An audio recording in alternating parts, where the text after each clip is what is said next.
नमस्कार, games of गद्दी में आप सभी का स्वागत है। मैं हूं नीलू। तो मालेगांव ब्लास्ट मामले में कोर्ट में गवाह के दावे ने एक बार फिर से मालेगांव ब्लास्ट से जुड़े सियासी पारे को बढ़ा दिया है। एक गवाह ने 28 दिसंबर को कोर्ट में दावा किया कि एटीएस ने उसे उत्तर प्रदेश के सीएम योगी आदित्यनाथ और आरएसएस के नाम लेने के मजबूर कर दिया। इस गवाह का बयान महाराष्ट्र एटीएस ने दर्ज किया था। मुंबई के पूर्व पुलिस आयुक्त परमबीर सिंह उस वक्त एटीएस के अतिरिक्त आयुक्त थे।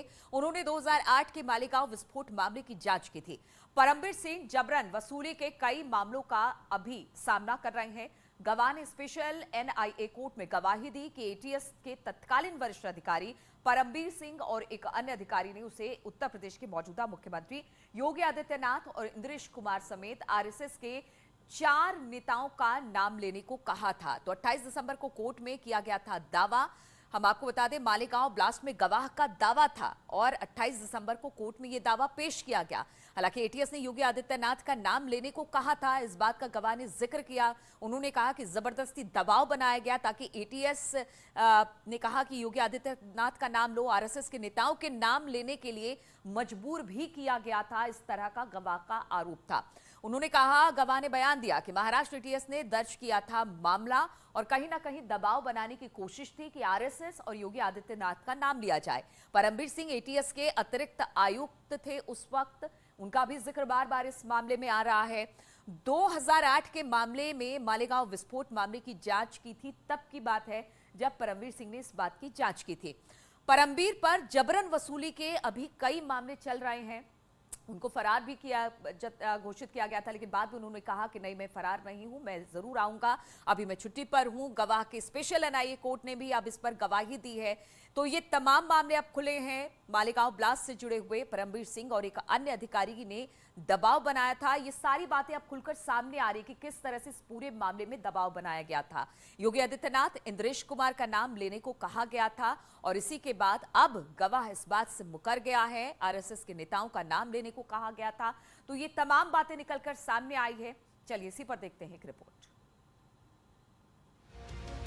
मालेगांव ब्लास्ट में गवाह के बड़े खुलासे के बाद यूपी ही नहीं पूरे देश की सियासत गर्मा गई है। फर्रुखाबाद में जनसभा को संबोधित करते हुए सीएम योगी ने कांग्रेस पर निशाना साधा। सीएम योगी ने मालेगांव ब्लास्ट केस को लेकर कांग्रेस पर बड़ा हमला बोला। उन्होंने आरोप लगाया कि पहले हिंदू नेताओं को झूठे आरोपों में फंसाया जाता था। उन्होंने कहा कि कांग्रेस को इसके लिए देश से माफी मांगनी चाहिए। उस समय कैसे भारतीय जनता पार्टी के कार्यकर्ताओं को, नेताओं को, राष्ट्रीय स्वयंसेवक संघ के नेताओं को, हिंदू नेताओं को कैसे लोग झूठे मुकदमों में फंसाने का कार्य कर रहे थे, आपने मालेगांव विस्फोट के मामले में देखा होगा। कांग्रेस की शरारत देश के खिलाफ एक अपराध है और कांग्रेस के लोगों को इसके लिए माफी मांगनी चाहिए देश की जनता से। आतंकवादियों को प्रेरित और पोषित करने वाली ये कांग्रेस देश के साथ कैसे खिलवाड़ कर रही है, ये किसी से छुपा हुआ नहीं है। एनआईए के स्पेशल कोर्ट में गवाह ने कहा कि उसे एटीएस और बाद में मामले की जांच करने वाली एजेंसी ने प्रताड़ित किया था। गवाह ने दावा किया कि एटीएस ने उसे इस मामले में योगी आदित्यनाथ और आरएसएस के 4 लोगों का झूठा नाम लेने के लिए मजबूर किया था। मालेगांव ब्लास्ट केस में हुए खुलासे को लेकर बीजेपी ने कांग्रेस पर निशाना साधा। बीजेपी ने आरोप लगाया कि मालेगांव ब्लास्ट की साजिश कांग्रेस ने रची थी और कांग्रेस हमेशा से हिंदुओं का अपमान कर रही है। इस केस में जानबूझकर हिंदुओं को फंसाने की साजिश की गई। आप सोच सकते हैं हिंदुओं के प्रति कांग्रेस पार्टी के मन में, कांग्रेस पार्टी के मस्तिष्क में किस प्रकार की घृणा रही होगी और यह षड्यंत्र कितना बड़ा रहा होगा कि इतने वर्षों बाद भी परत दर परत षड्यंत्र के पत्ते खुल रहे हैं। That the conspiracy is still unfolding speaks about the humongous nature of the conspiracy itself. Conspiracy against the Hindus, हिंदुओं के खिलाफ षड्यंत्र। आप सोच के देखिए, साधु संतों को, मठों को, उत्तर प्रदेश के मुख्यमंत्री को बदनाम करने के लिए, भगवा को बदनाम करने के लिए किसी भी हद तक जाएंगे, झूठी बातें फैलाएंगे, लोगों को प्रताड़ित करके, टॉर्चर करके उनसे झूठी बातें कहलवाएंगे, इस प्रकार का यह साजिश था। अलगाववाद की राजनीति लाने की हिंदुओं के बीच प्रयास कर रहे राहुल गांधी, ये अनायास ही नहीं है।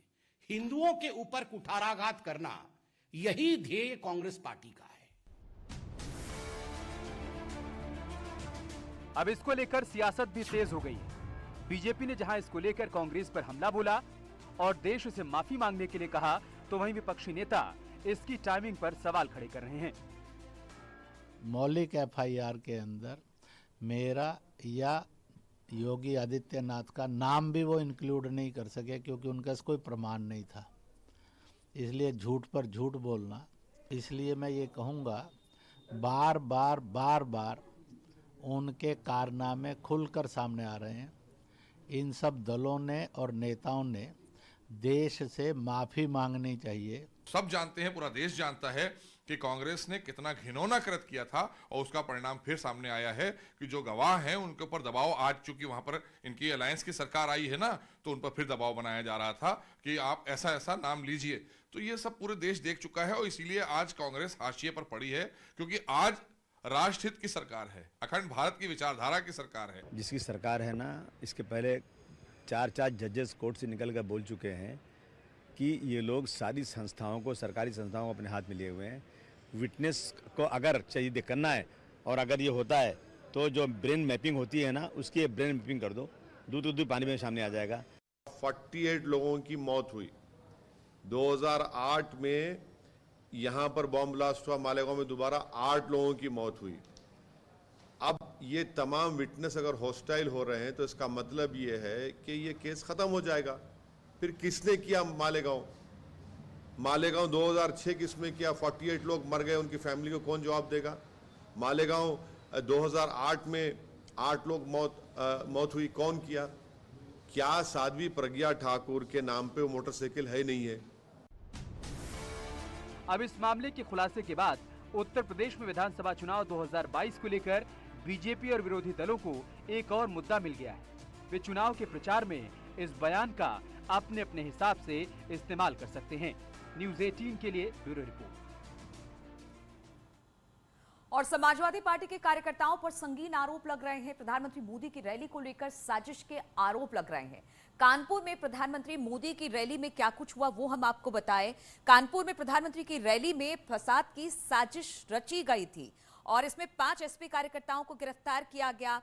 इन कार्यकर्ताओं की गिरफ्तारी के बाद अब इनसे पूछताछ हो रही है। सीसीटीवी फुटेज से साजिश का पर्दाफाश हुआ है, जिसको लेकर अब पुलिस छानबीन कर रही है। एसपी के पदाधिकारी ने गाड़ी पर पहले प्रधानमंत्री का पोस्टर लगाया, यानी कहीं ना कहीं एक साजिश के तहत यह सब कुछ किया गया।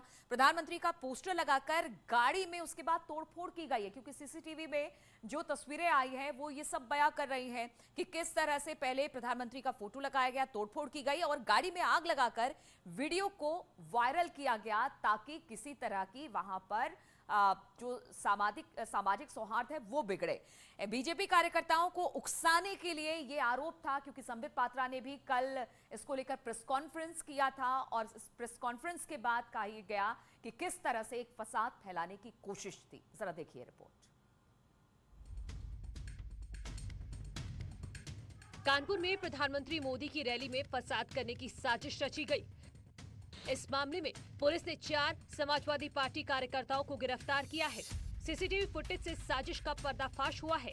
आरोप है कि समाजवादी पार्टी के एक पदाधिकारी ने गाड़ी पर पीएम मोदी का पोस्टर लगाकर तोड़फोड़ की और बाद में गाड़ी में आग लगाकर वीडियो को वायरल कर दिया। आरोप है कि बीजेपी कार्यकर्ताओं को उकसाने के लिए ये पूरी साजिश रची गई थी।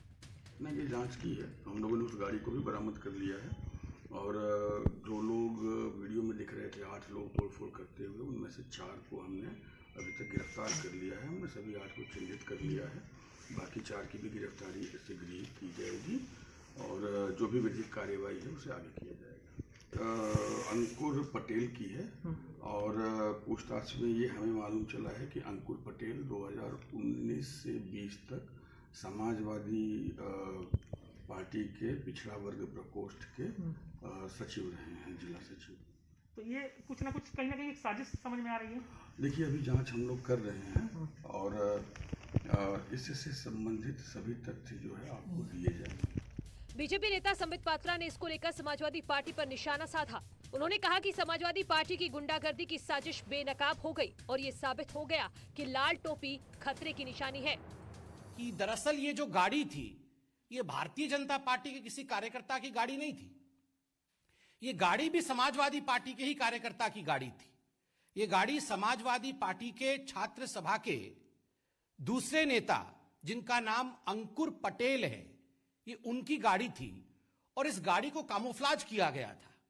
इस गाड़ी को इस प्रकार से सजाया गया था मानो ये भारतीय जनता पार्टी की गाड़ी है और इस गाड़ी को तोड़ा गया, आगजनी की कोशिश की गई, इसको चकनाचूर कर दिया गया और इस वीडियो को शूट करके रैली के स्थान के पास इस प्रकार से हम हुड़दंग मचा रहे हैं, इस संदेश को सोशल मीडिया के माध्यम से भेजा गया ताकि जो भारतीय जनता पार्टी के कार्यकर्ता हैं वो इसे देख करके भड़क जाएंगे, स्थानीय लोग इसे देख करके भड़क जाएंगे और मार पिटाई की व्यवस्था वहां आरंभ हो जाएगी। जो आदरणीय प्रधानमंत्री नरेंद्र मोदी जी ने एक सभा में कहा था, लाल टोपी मतलब खतरे की निशानी, लाल टोपी मतलब खतरा, आज ये बात बिल्कुल स्पष्ट होता नजर आ रहा है, सत्य होता नजर आ रहा है। देखिए, ये प्रवृत्ति है समाजवादी पार्टी की जो उन्होंने किया। माननीय प्रधानमंत्री के कार्यक्रम के दौरान समाजवादी पार्टी के कार्यकर्ताओं ने जिस तरह के षड्यंत्र को रचा था उसको नाकाम किया है हमारी पुलिस ने और 4 लोगों को पकड़ा गया है, उसमें वो समाजवादी पार्टी के नेता हैं।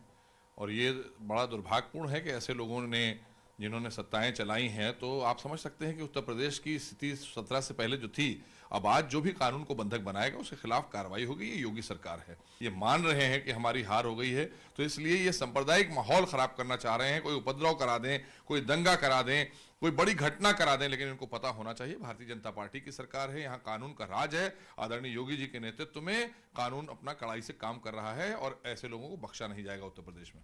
वहीं समाजवादी पार्टी का कहना है कि समाजवादी कार्यकर्ता कानून को भी अपने हाथ में नहीं लेते। ऐसे में पूरे मामले की निष्पक्ष जांच होनी चाहिए, तभी सच्चाई सामने आएगी। कभी भी कानून को अपने हाथ में लेने वालों का समर्थन नहीं करती है। कानपुर की घटना में कानून को अपना काम करना चाहिए, लेकिन हम ये भी पूछना चाहते हैं कि लखीमपुर खीरी की घटना में जो मंत्री हैं उनकी बर्खास्तगी कब होगी? उस पत्रकार के परिवार का मुकदमा कब लिखा जाएगा?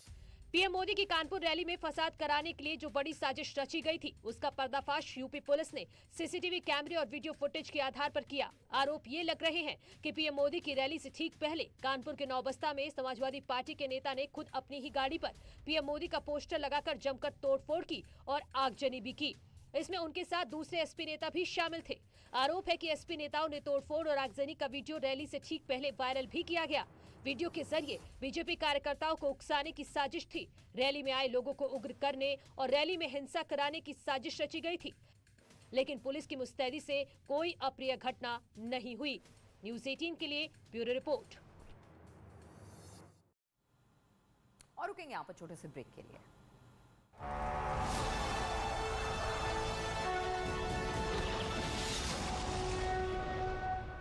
सीएम योगी ने दी बड़ी